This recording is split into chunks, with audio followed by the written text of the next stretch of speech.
The card at the bottom of the deck is the moon, and the moon represents potentially deception, dishonesty, things hidden. But it could also be a phase, right? It could represent lunar phases, cycles of 27 to 28 days, and some kind of a time frame or timeline. Could represent intuition and the mystery. Definitely the yin side, the feminine archetype. That balance between yin and yang, the feminine energy in that.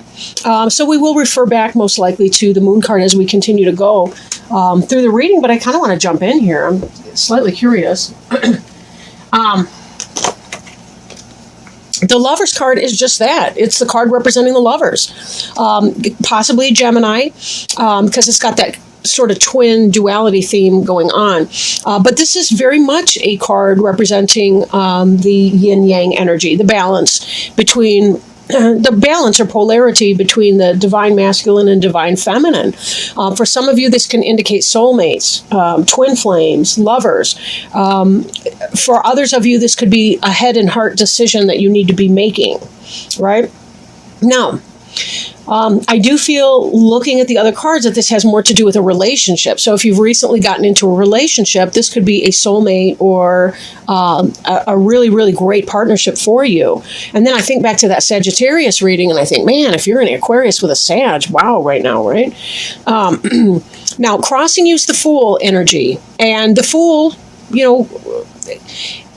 for some, they think, well, it's about foolishness. But for a lot, it has more to do with, at least on the spiritual journey, it has to do with taking that blind leap of faith, right? Setting down your baggage, right? Putting your baggage behind you and going ahead, spreading your wings and taking off on this brand new adventure, leaping forward with faith and trust that there will be something there to catch you. And very definitely the butterfly is a metamorphosis symbol, right? Change, growth, moving from an uglier phase of life into a more positive, developed phase. So in terms of love, this is really about trusting, in that partner of yours, trusting that this relationship is good for you and positive. Now, crowning you is Blasted Oak. And I think for some of you, because of this position, this is what may come to pass or what's kind of on your mind really in that moment, the Blasted Oak. And that has to do with things that we build with our ego that are not based in I want to say reality, but ego trip is reality too. I'm sorry to say it. But I think sometimes we build things that are more monuments to what we desire to have, and it may not be in our best interest. For example, we see somebody that we like, and we say, well, I wish that, so-and-so would fall in love with me. Do you really?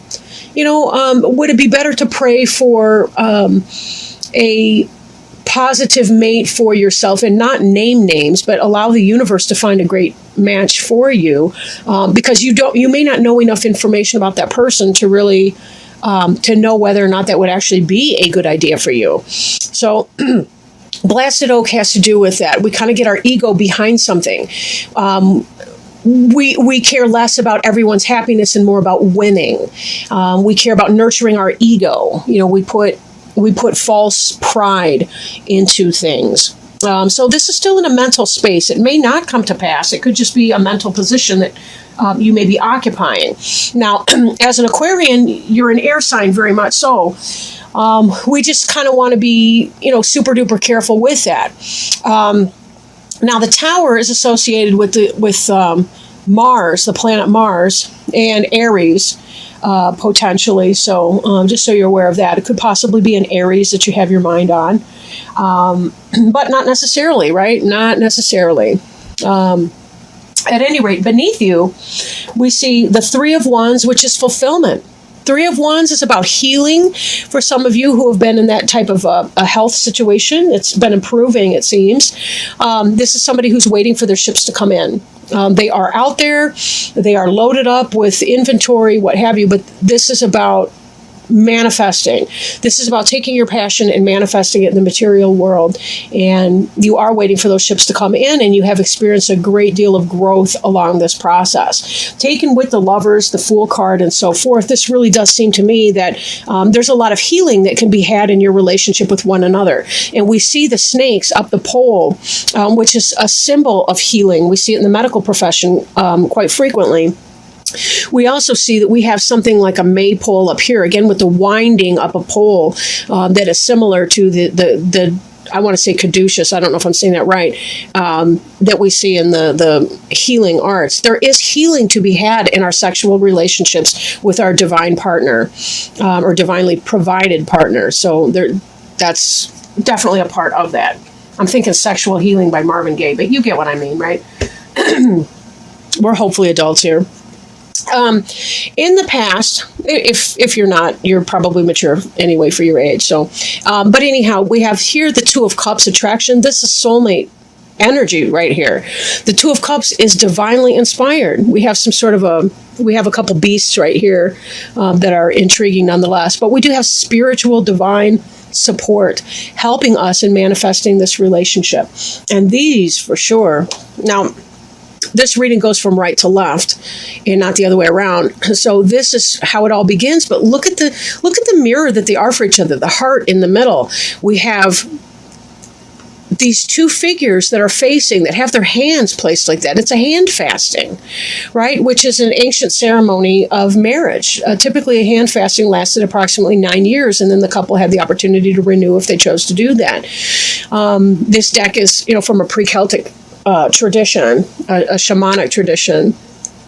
And we see here this knowing. This is like an eye image here. We see stars, we see hope and guidance, right? We see a flame here between these two cups. We see the flame here in the feminine, the divine feminine aspect. So this is very much a powerful thing. If you've had that attraction to that person, this is about developing that attraction and finding the balance between the polarity of the two of you. And taking that blind leap of faith in that relationship. So good for you. Now, that having been said, just a spoiler alert here. So before us, we have the Eight of Arrows, which is the struggle card, right? And we saw this blasted oak energy up here that we don't know if that'll come to pass. That could be mental energy. The Eight of Arrows is definitely mental energy. The Eight of Arrows is anxiety, struggle, difficulty, but less from internal and more from personal, internal energy. You're worrying, right? Sometimes Aquarians can get to the place where they're worrying if they don't check that, right? They think they think too much about certain things, and it can make them uncomfortable, right? These signs here taken together tell me that it is right to do the leap of faith, that this is a real soulmate relationship, that this is provided for you in a super positive way. This here, this Fool card, I think it almost seems like you should be taking the leap of faith with this person and taking a chance on love here, but for some of you, you fear being foolish or being made a fool of. And that's really not the energy of these cards. These are very powerful here. With the soulmate relationship. Again, maybe not for everybody. Maybe some of you are doing something foolish with a person, but for most of you, I really do feel like something positive is happening or going to come in that way. This card here is about rebirth, right? This is about letting go. This is about discovery. This is about fun and joy, letting go of your past that has hurt you before, and being able to celebrate your present and your present moment with your new lover, right? Who's also your soulmate and your friend and your companion and your helpmate, and being able to let go of the past. These are old bones in here. What can we do with old bones? Well, you know what? Let's make a bitch and stew, right? Let's eat some stew. And we look at all of this here, and it's like, we have abundance and then some. Now, Sheila Nagig has to do with the birth, rebirth, life and death. This symbol here is about the transition from birth or from the womb into life, being born into new life. And that's highly symbolic here. And it's that kind of an idea. This relationship for many of you can be a rebirth of sorts. As you are born again into this is what it's really like to be with somebody who's trustworthy and safe, who's not doing things and being some kind of way behind my back and all the rest of it, right? So there's that. That card represents you. Now, this is your environment card here, all right? The Wheel of Fortune. This has to do with destiny taking a hand and karma bringing you and your mate together. Even as we see these two here, and she's the divine feminine, the lunar, and he's the masculine, the solar. We see the moon and the sun balanced in this robe right here, right? We see again this element here of the deer, the horned animal, which we see right here in these partners. So we see this energy all over this reading here. Very super positive. This is about the divine has brought you what you wanted, for many of you, this divine mate. And it had to happen in divine timing, right? Divine timing. Now, this is in the hopes and fears. This hopes and fears. Now, this originally started to come out upside down. I don't really read reversals in here, but sometimes things will kind of shout out. And this seems to me like that passion, that energy, that attraction that you have now, there's almost a fear that's going to fade away and that they're going to be cheating and that you're going to be going through some hardship here with that. And I think there's some kind of mistrust, but I think it's intellectual. I really do think it's more about your fear of letting go. Sometimes people believe that, if they worry enough about something, they can take control over the uncontrollable. If someone's going to cheat and be nasty to you, there's nothing you can really do but walk away from the situation. You can't control whether they're going to be nice or nasty to you. Your final outcome card is the Three of Arrows, which is jealousy. And remember, jealousy is an internal state. I'm not reading evidence here of any sneakery. None of these cards indicate sneaky. I think in part you're experiencing some kind of fear about that. Be very careful that your intuition is guiding you correctly and that it's not being deceptive of you. And sometimes we can use our intuition in a way, and there's a very fine line between intuition and imagination. In fact, to reach our intuitive place in our mind, we kind of have to go behind our imagination. That's why, if you listen to guided meditations, a lot of times they start out, you're walking through the woods, you're walking on the coastline, you're walking on a beach. You're doing something like that because by beginning through your imagination, you will reach that little portal where all of a sudden you're not making it up anymore. There are elements and sounds and statements that are coming to you that you're not even creating that consciously. And so be very careful here that you're not creating through your imagination some kind of nightmare scenario that doesn't have to exist. This here is mental energy, the struggle, the blasted oak even being in the crowning you situation. This is what you're fearing. You're fearing letting go and trusting in this person that's come into your life. But we see from these other cards, no joke, this is not some trifling person, right? This is not some King of Swords or King of Wands in reverse person.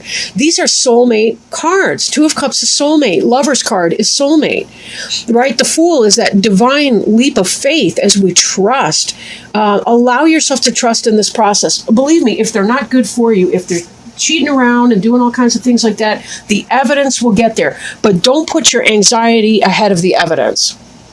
Okay, I don't think that it's going to be there. I really don't. And why deprive yourself of happiness for no reason? Isn't it your turn? Is it not your turn to be happy? You have the opportunity at rebirth, at really knowing what those love songs are all about, at really knowing what it feels like to be cherished and respected. Note that in these, although they don't look exactly identical to one another, they're approximately the equal size, and they're looking at each other in the eyes, and their hands are matching. These are equals. These are equal partners. This is not an abusive or exploitive relationship here. So with that in mind, allow yourself to have what has been brought to you. You've gotten here because you've learned past karmic lessons. The Wheel of Fortune has brought this in because you are ready for it. You are ready for this, and you will experience that wonderful rebirth. Take your relationship one day at a time, 1 minute, 1 millisecond at a time if you have to, because sometimes that's overwhelming enough. But really do check your insecurities, right? Sometimes we need to bounce it off of our best friend. Sometimes we need to, talk to a therapist about our past, do some healing work to let go of the people that have engaged in some negative behaviors around us in the past. But know that you do deserve to be happy, and that this may be a very significant chance for you. So don't torture yourself through anxiety and worry about things. Try not to be jealous of their ex. You knew that they weren't a virgin when you met them. Unless you're, a teenager in high school, they're probably not. And, so when you really think about that, how much energy do you want to put into worrying about their ex or their baby mama or their, the father of their children, or, any of that kind of stuff, their ex who may still be somewhat in the picture. Maybe they're sharing a dog or, whatever the case may be. Just let go of all of that and allow yourself to have some peace of mind and some fun, because you really do deserve it. You guys work very, very hard, you Aquarians. Lots of respect to you. Now, what I'm doing off camera here is I'm shuffling our angel tarot cards and asking our angel friends if they can possibly provide us with some sort of a message. Sorry to shuffle so long, but I just want to make sure it's mixed up real good. And we have a jumper. Good news. All right, the Emperor. Ooh, this could be your divine masculine here that we were just looking at, and that beautiful Lover's card here. Thank you, angels. The card that we have here is the Emperor, Archangel Michael. Organization in logic, structure and discipline, and leadership. I apologize about the glare here. I'm trying to make that go away. And so I'll read to you from the book. It's important to cultivate logic, discipline, and order right now.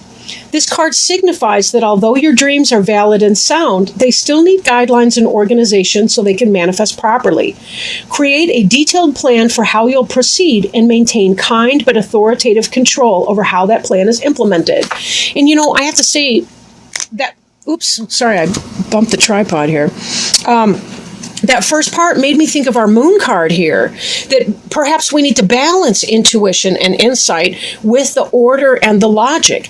And again, that's that idea of the balance between the masculine and the feminine, because the masculine symbolic of the order and the logic, and the mystery and the chaos and the feminine and the intuitive is represented by the feminine or the yin, right? So that just came to mind. So back to the book. Thank you, angels, for helping us here. Feel empowered to take a leadership role in your career and any projects you're working on. Structure and order are your friends as you move from the preparation stage into the execution of your plans. Believe in your ability to be a positive and diplomatic leader. Get organized so that you can be more effective. Additional meanings of this card are the desire to be a success, stability, making wise choices, security, government agencies, law enforcement, the respect of others, and fatherhood. Archangel Michael is the angel of strength and protection who oversees everyone's life purpose. Call upon Michael for courage and strength as you make important and necessary life changes. He can also help you focus your logical mind and left brain talents upon your projects. So excellent, excellent news.